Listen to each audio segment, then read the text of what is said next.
আসি অপ্রথাগত। অপ্রথাগত কী হবে? রাষ্ট্রের বাইরে। রাষ্ট্রের বাইরে বলে কি? গোটা বিশ্বে।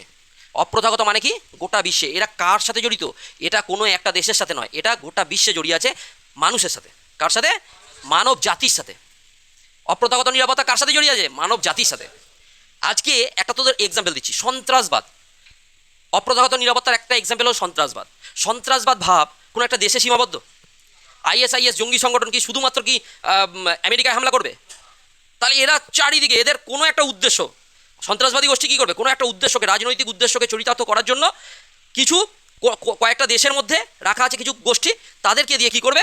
একদম হতাহত চালাবে, হত্যালীলা চালাবে। এটাই তো সন্ত্রাসবাদ।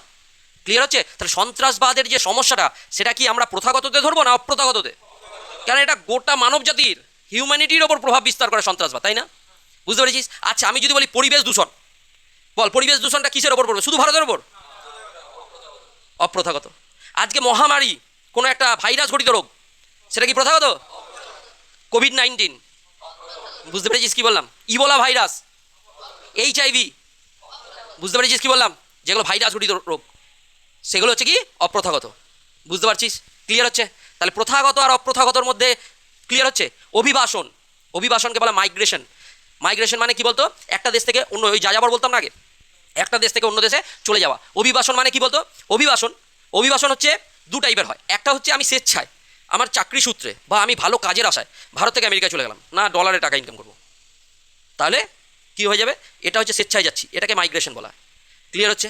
আর যখন এবার আমি ভারত পাকিস্তানের যুদ্ধ লেগেছে, না না ভারতে থাকা যাবে না, চল আমার পয়সা কড়ি আছে, আমি সুইজারল্যান্ডে চলে যাই, তাহলে এটা কী হয়ে গেল? এইটা দেখ। বা আমি অন্য কোনো দেশে চলে যাই, ভারত থেকে আমি পাশের কোনো একটা রাষ্ট্রে চলে গেলাম ভয়ে, বা গৃহযুদ্ধ লেগেছে। বাংলাদেশে যখন যুদ্ধ শুরু হয়েছে, বাংলাদেশ থেকে অনেকে ভারতে চলে এসছে, ধর সেই 1971 বাংলাদেশ থেকে অনেকে ভারতে চলে এসছে। তো ভারতে চলে এসছে ওটা কিসে? ভয়ে। তো ভারতে এসেছে কি? শরণার্থী। ওদেরকে কী বলা হয়? শরণার্থী। বুঝতে পেরেছিস কী বললাম? তাহলে শরণার্থী মানে রিফিউজি। শরণার্থী মানে কাজ কী বলবো? তাহলে মাইগ্রেশন মানে মাইগ্রেট আর রিফিউজির মধ্যে পার্থক্য বুঝতে পারলি?